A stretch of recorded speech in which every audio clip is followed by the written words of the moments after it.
up because India, which has been facing relentless terrorism, export of terrorism from Pakistan, the cup of India's patience is full, it's brimming over.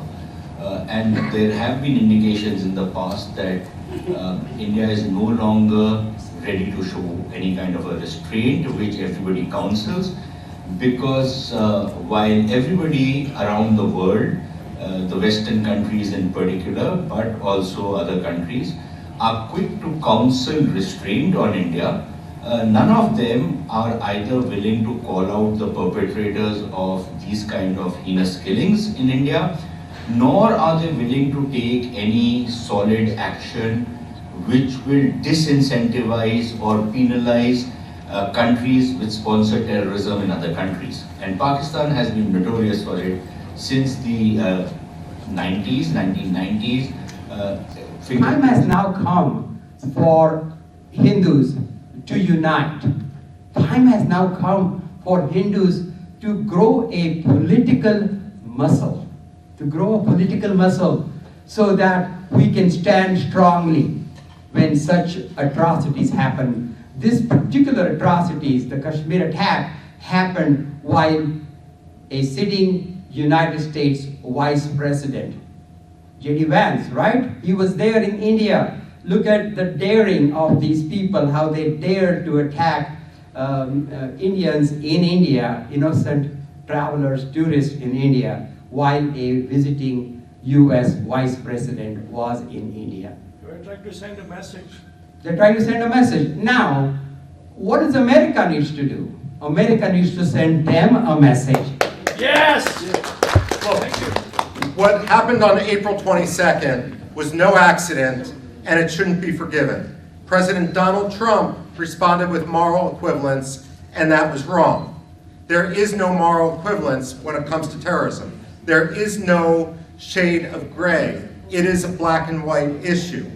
When it comes time to convincing this administration that what happened in Kashmir is also an American interest, it's important to remember that Americans also died at Lashkar-e-Taiba hands in Mumbai in 2008.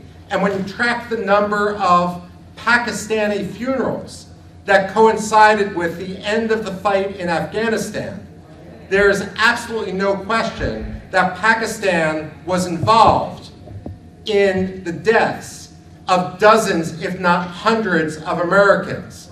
When you consider that in Afghanistan, all of the fertilizer precursors, I'm sorry, not all, 90% of the fertilizer precursors used in Taliban improvised explosive devices, 90% of them came from one of two different Pakistani factories. This notion that the Inter-Services Intelligence Agency didn't know what was going on is absolute nonsense. I'm a direct victim of this radical jihadi terrorism.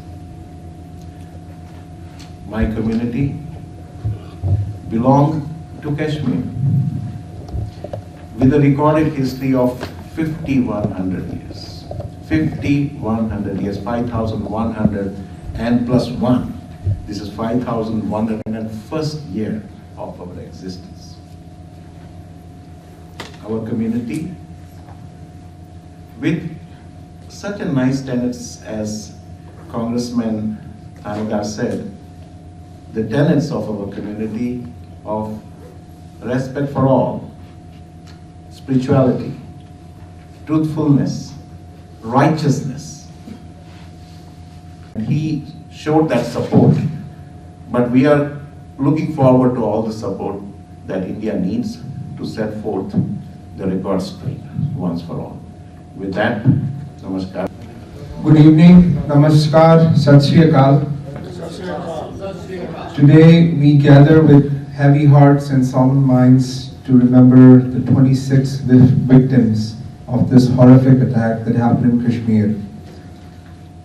They were not just numbers, they were sons, husbands, fathers, brothers. They were professionals, they were tourists, they were not just numbers.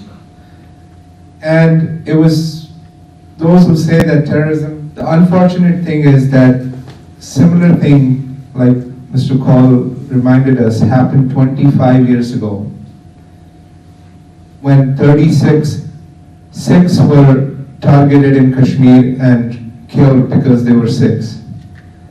And we have not done much in these 25 years, and this thing happened with our Hindu brothers now.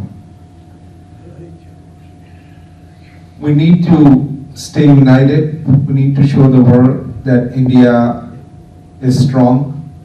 We need to send a message to Munir that the false that you use to create a two-nation theory that you cannot live with Hindus is false, because today we have more Muslims in India living in India than in Pakistan.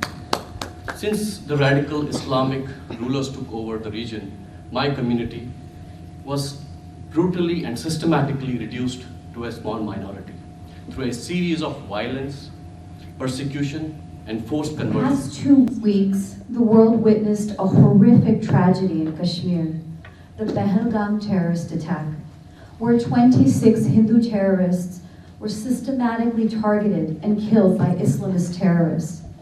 Yet, the legacy media's coverage of this event has been a masterclass in narrative distortion, from sanitized language to erasure of religious persecution.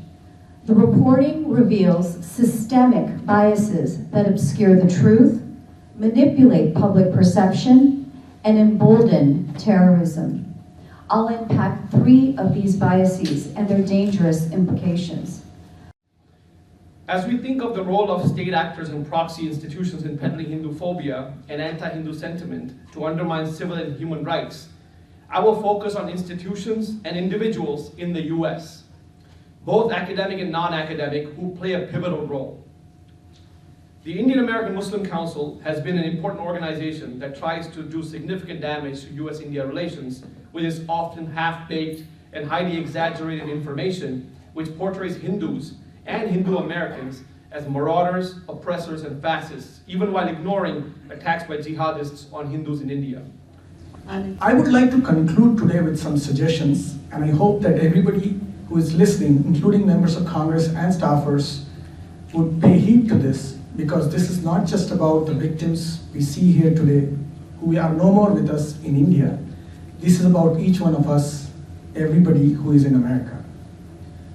To start, a concurrent resolution in the House and the Senate must be passed calling for Pakistan to be declared a state sponsor of terrorism.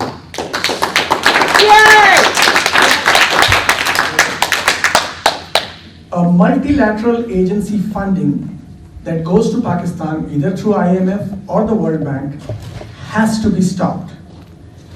And Pakistani state actors, including the ISI, have to be included by the State Department as state actors of supporting terrorism.